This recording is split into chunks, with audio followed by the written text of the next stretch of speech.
أعوذ بالله من الشيطان الرجيم بسم الله الرحمن الرحيم الحمد لله رب العالمين والصلاة والسلام على سيدنا ونبينا حبيب الله رب العالمين أبي القاسم المصطفى Muhammad. Assalamu alaikum and welcome to question time. If you may recall, we were looking at the Islamic family law and the questions that are raised in regards to the Islamic family law, and also the importance of the Islamic family law that the communities or our communities are unaware of. It is quite necessary that they make themselves familiarize with what is allowed for them and what is not allowed for them, because many a times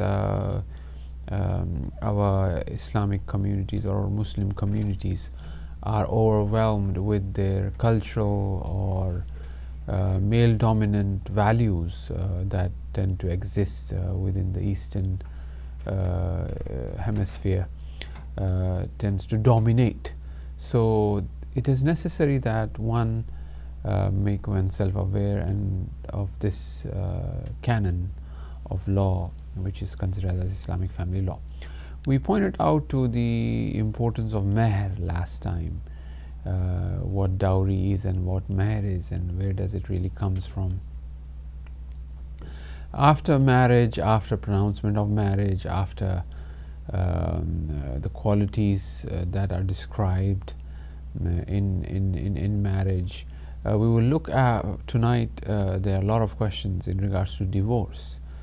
When we were talking about meher, one thing that we mentioned, and then we'll link this topic of divorce with meher and then move further.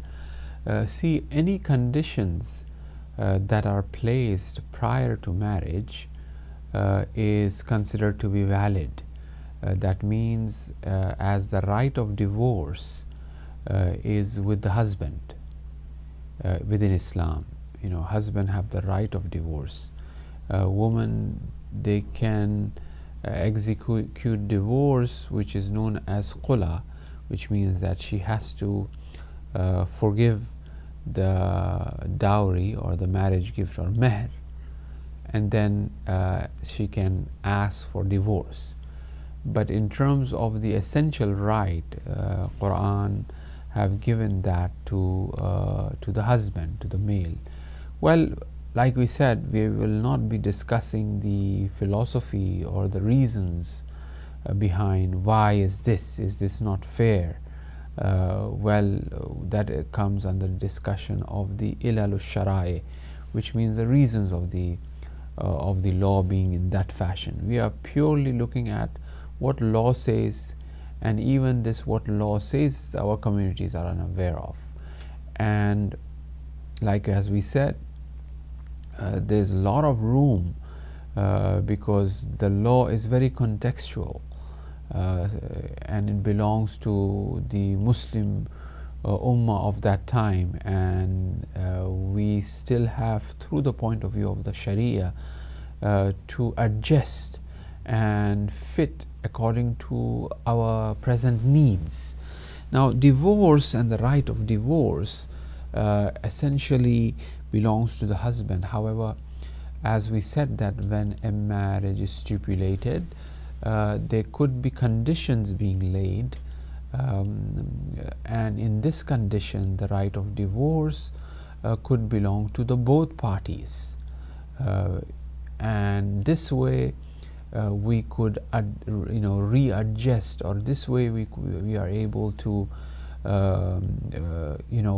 make the very Islamic law, very Islamic family law compatible with the present situation that we are faced with, or I would rather say compatible for the implementation of justice, because the society, if is male dominant and tend to misuse this law, then the scholars are responsible to balance this imbalance of the society by utilization of law, of Sharia. So how they can balance that is that they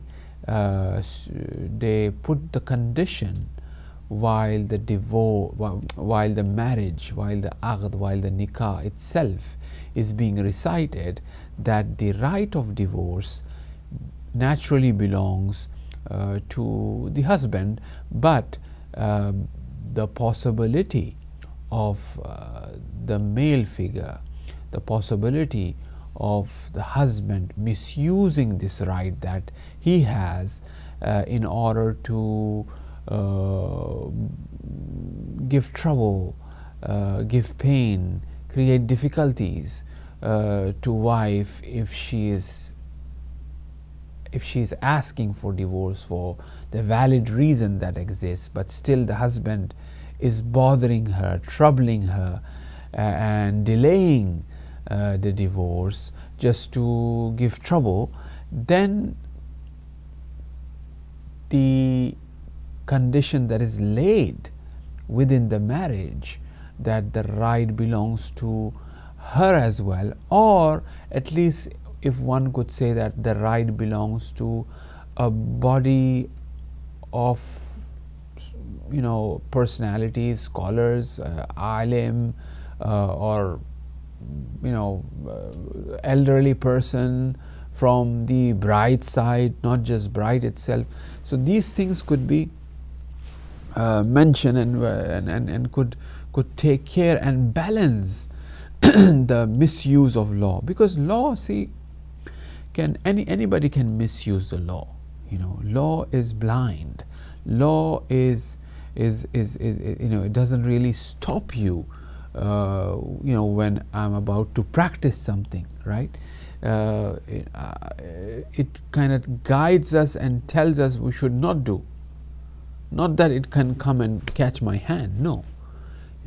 The only way that it can come catch the hand is if one understands that the possibility of this person making an error exists, so then another body of law will come, will restrict him from performing that act. In the case of right of divorce, for example, we have so many cases in our communities that people refer to, that they have problem.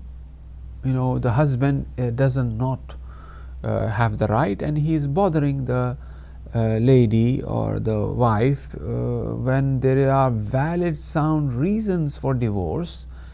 Then the whole procedure is delayed.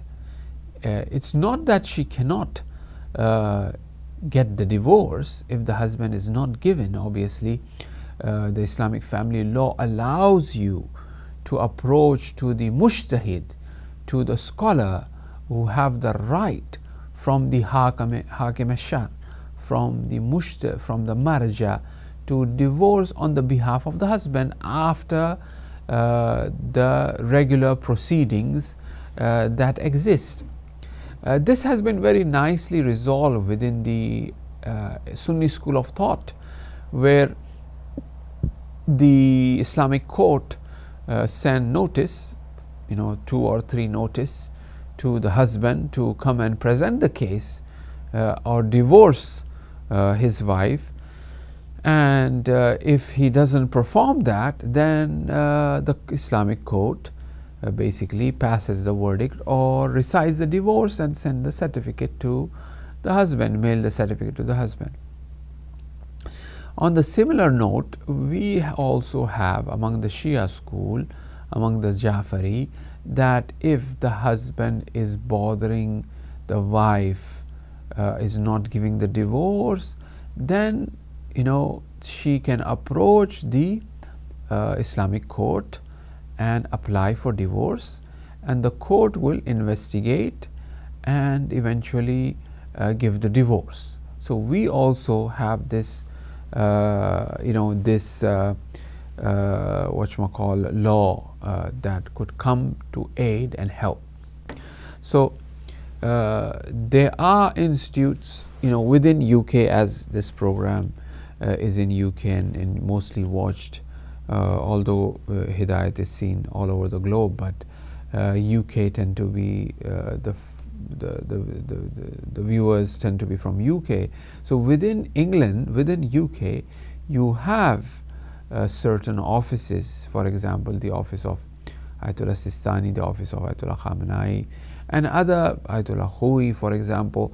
These offices do have, this is something I am informing our viewers, that they have the right from the mujtahideen, from the maraji themselves, to assist and perform divorce on behalf in such cases. Okay, now moving forward.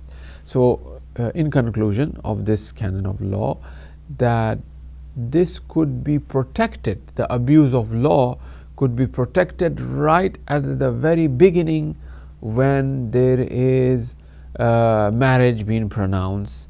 These conditions are laid there, and this can be very simply signed, and two attorneys who are representing both the parties in marriage could discuss and put those conditions and resolve a future problem and future dispute, because you never know. I mean, yes, we have to have a positive approach, but at the same time, if there be, God forbid, any dispute, then instead of this dispute, as divorce is already a very detrimental, very effective in the negative way, because it's a dispute, instead of making this dispute more worse, it could be resolved by that condition. Okay. Now, in the Islamic family law, when we are discussing divorce, we tend to look into the different types of divorce. There is a divorce which is known as qula, which means that the girl approaches the court and he demands divorce from the Islamic court in return of forgiving the mahr. Number one. The other is the husband divorces his wife and leaves it open, which means that there is a possibility of after the pronouncing of divorce, the wife could return, or he himself could return back to his wife, which does not require a muhallil, which means that she has to get married to some other person before going back to the previous husband, which is seen within the Ahl Sunnah wal Jamaat, that once the husband recites the divorce, and the fashion that they recite the divorce is that saying his wife 3 times, for example, I divorce you, I divorce you, I divorce you. This itself, this pronouncement or recitation of the husband, the word talaq 3 times, will automatically make this divorce, and basically she will not go back, or she can't go back to the husband. But in the case of the Ahl Shia wal Jamaat, there are 3 sittings of this divorce, and even after that the lawyers tend to promote a divorce which is known as talaq rij'i. Rij'i, which means ruju, which means that return. So therefore the possibility of them going back exists. Once the divorce is it has been pronounced, if a man divorces his wife, And within this period, which is the period of they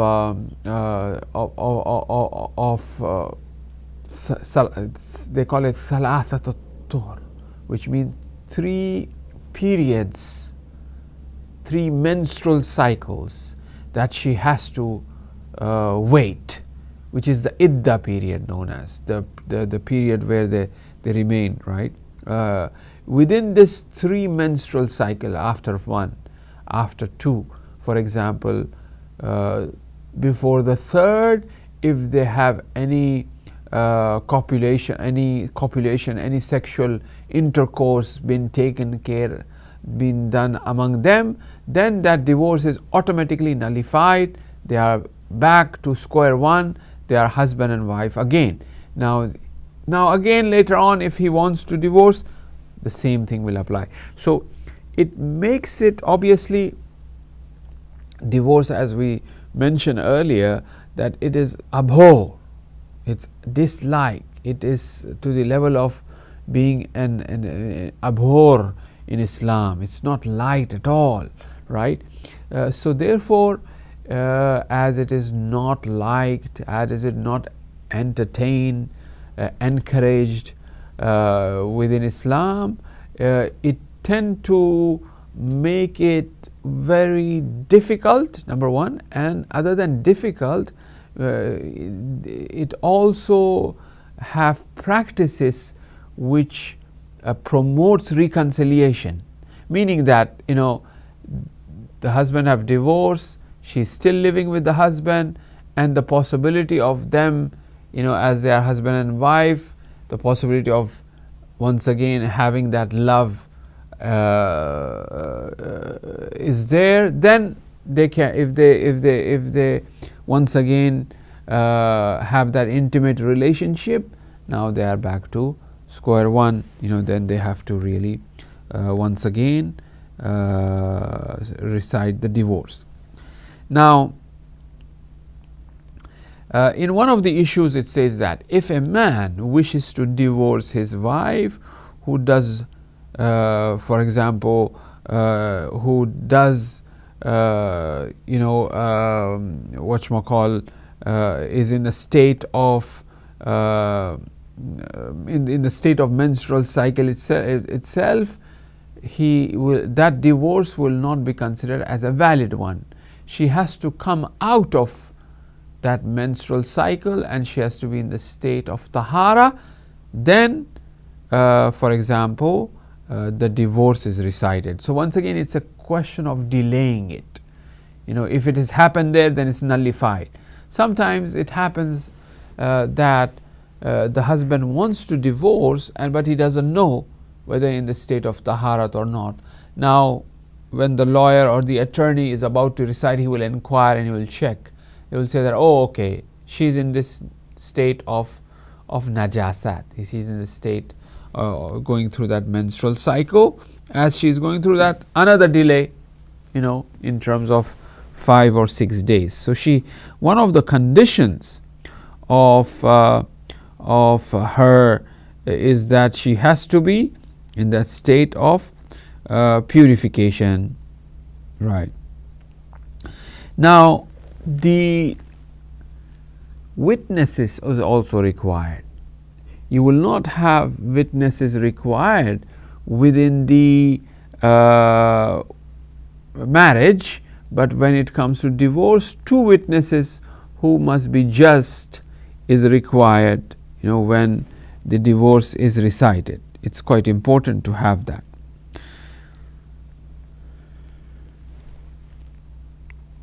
Now, in regards to the rej'i, revocable and irrevocable divorce, these are the 2 types of divorce. Let's look at the masala here. Irrevocable divorce means that after the divorce, the husband is not entitled to take back his wife, and this is never promoted.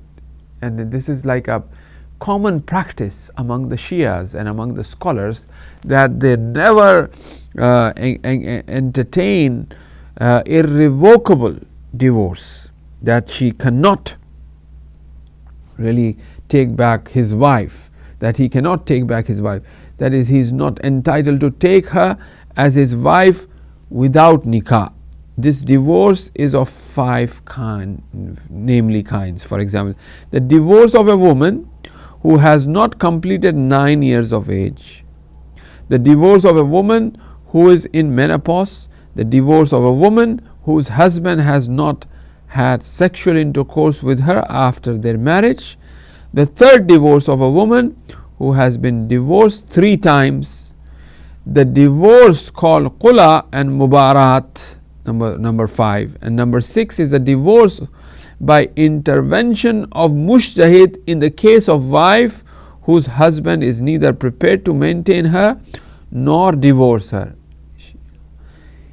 In these cases, revocable divorce means that after the divorce the husband is not entitled to take his wife back, and he is not entitled to take her as his wife without nikah, right?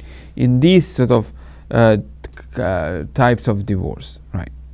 Now, ruju, what are the orders in regards to the return of the wife? They say that in the case of revocable divorce, like as I said, usually revocable divorce, a man can take back his wife in 2 ways.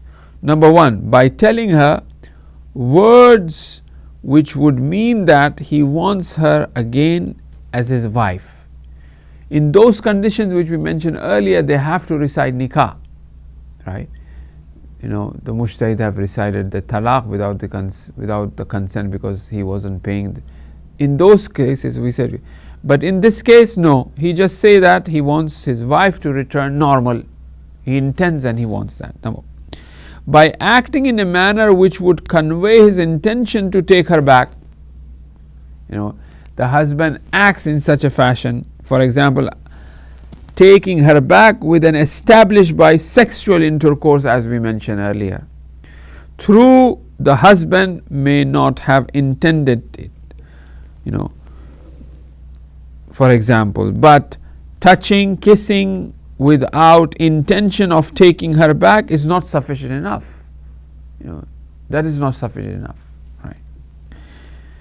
Now, either he says intent, he does the qasd, you know, he makes that intention and takes her back, or for example he perform that act with that. One more masala here, and then I think we are approaching our time, almost time here, and here is that masala. It says, if a man divorces a woman twice and takes her back, or divorces her twice and takes her back by nikah, or takes her back after one divorce and returns her by nikah after the second divorce, she becomes haram for him after the third divorce. Like as we were mentioning, you know, earlier, that 3 divorces if takes place, then she will become haram. But if she marries another man, which we also have the same ruling, but it is not made that easy. You know, among the Shias, this problem is almost doesn't exist. You know, as we tend to hear a lot among the Ahl Sunnah, among the Shias we don't hear this a lot. So, but if she marries another man after the third divorce, I mean, it's like proper third divorce taking place. It is not just one time the man is saying divorce, divorce, divorce. You know, it's not in one time he's saying that. The conditions, the 2 just witnesses, recitation of it in Arabic with the qasd, with the intention, and being in the state of normality, not being angry. You know, all of these conditions are there, you know, for that. Not just that when a person becomes angry and he says 3 times and his divorce is taken. It doesn't make sense, right? So here, if the divorce is given with the qasd, with the intention, with cool mind, person is in his senses with two witnesses, after being taking her back again, for example, he divorced, take her back again, then he divorced again, take her back again, then he divorce again, after 3 times, then it becomes haram. But if she marries another man after the 3rd divorce, she become halal for the first husband on fulfillment of 5 conditions. See, even here they put 5 conditions, right? And this only, what are these 5 conditions? Number 1, the marriage with the second person should have been of permanent nature. It cannot be muta, it cannot be temporary marriage. If he contracts with her a temporary marriage for 1 month or a year and then separates from her, the first husband cannot marry her. Number 2, the second husband should have had sexual intercourse with her, and the obligatory precaution ehtiyat wajib is that the sexual intercourse should have taken place in the normal way. Number 3, the second husband divorces her or dies, right, for her to go back, not that okay she still remains nauzubillah in marriage. The waiting period, the iddah of divorce or iddah of death of the second husband should have come to an end. After that she will. Now remember, we also mentioned earlier that if a woman is divorced and she is in the iddah period, and in this iddah period she gets married to a person, or if she performs a sexual intercourse with that person, then this person will become haram permanently. She will not be able to marry. She has to finish the iddah period. So here, however, this is a different case here, and it says that the second husband, when he divorces, or she is a widow, for example, the iddah period must come to an end. On the basis of obligatory precaution, another condition. The 5th one, we said 5 conditions. The second husband should have been baligh at the time of intercourse. These are the 5 conditions that she could really go back to the first husband.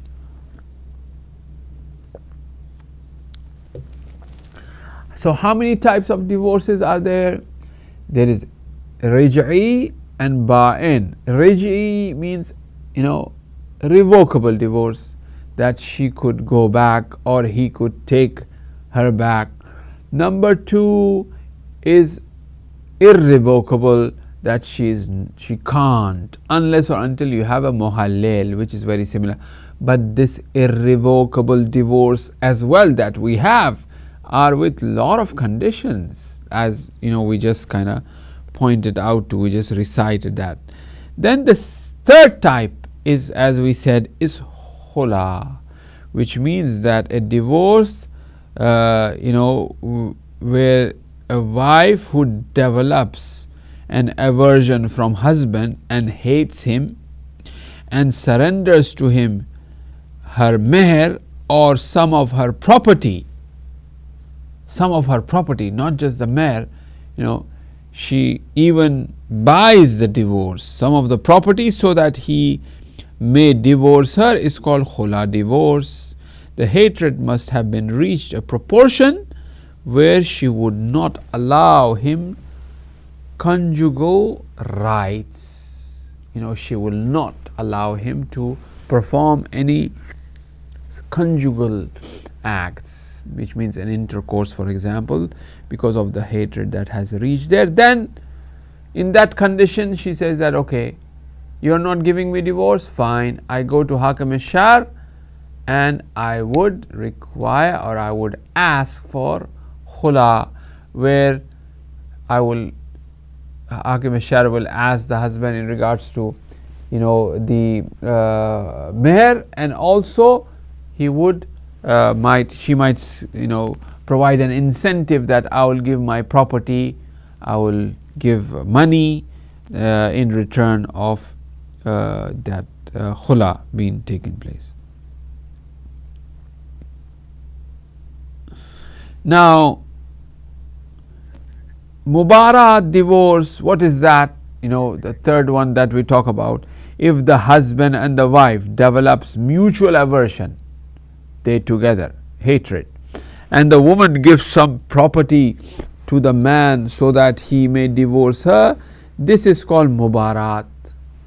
Khula is the meher, right, and maybe some property, but mubarat is purely property. If the husband wishes to pronounce the formula of mubarat, for example, there's a different type of pronouncement. Instead of talaq, there's a barato, it's a barat. It's a barato, for example, my wife whose name is this, in Arabic, that he has to perform this formula. Now, certain miscellaneous issues in regards to divorce. For example, if a man had sexual intercourse with a non-mahram woman under the impression that she was his wife, the woman should observe iddah irrespective of whether she knew that the man was not her husband or thought that perhaps he was her husband. Now, these issues are in regards to the iddah, because iddah is very important in divorce. After the divorce is recited, the woman should strictly adhere to the Islamic law of iddah, right? And she should observe the 3 menstrual cycle should finish. Now, what is the ruling in regards to the nafaqah during this period? If a woman lays a condition at the time of nikah that if her husband goes on a journey, or for example does not give her maintenance for 6 months, she will have the right of divorce. The condition, for example, is void in this case. However, if she lays the condition that if her husband goes on a journey, or for example does not give her maintenance for 6 months, she will be his wakil for her own divorce. The condition is in order, right? She is becoming the wakil. That's what we said earlier. She has to become the wakil, right? Or she appoints someone as a wakil. Now, I was talking about the nafaqah during the period of iddah should be provided by the husband.